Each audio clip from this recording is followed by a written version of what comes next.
Hey Facebook fam, it's your girl Joanna, the Soul Stringer. It's May Lupus Awareness Month and today is day 4. As promised, I'm doing videos every day this month like we did last year.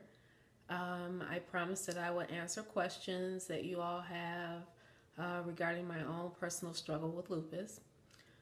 Today, one of the questions that I've gotten is what autoimmune diseases that I have along with lupus.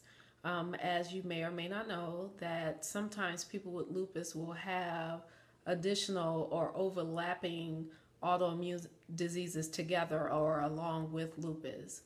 I personally have lupus or systemic lupus, Sjogren's syndrome, Raynaud's phenomenon, and they are kind of dancing around a diagnosis of scleroderma.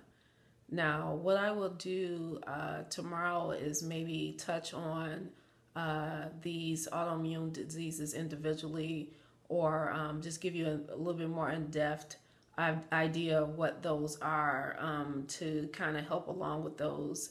Today, Sjogren's syndrome is an autoimmune disease that kind of deals with the salivary system or the moisture producing organs in the body, or the body's ability to produce moisture.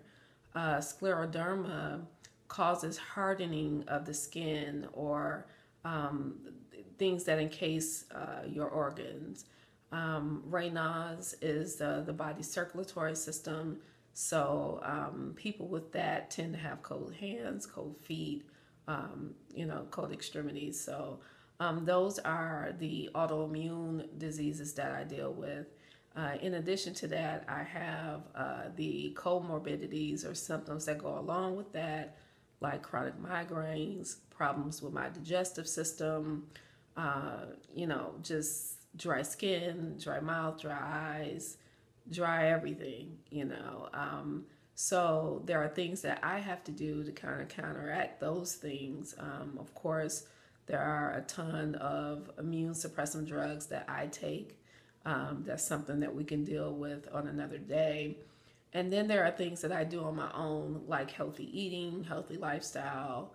I take a natural approach to my own care, but at the same time, there are things that I personally have to do from a more medicinal standpoint that I have chosen to do. I know there are a lot of people who think that natural remedies are the best remedy and the only remedy, but at the same time, there are times when taking a medical approach could in fact save your life.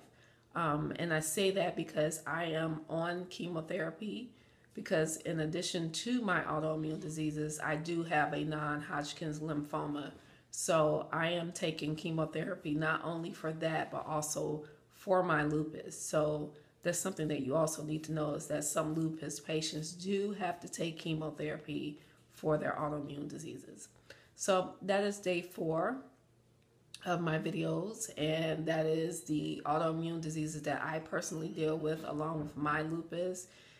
Keep your questions coming. We can talk about other things. Again, nothing's off limits. As long as you keep it from a health standpoint, I am more than happy to answer your questions. I will talk to you all tomorrow. Peace.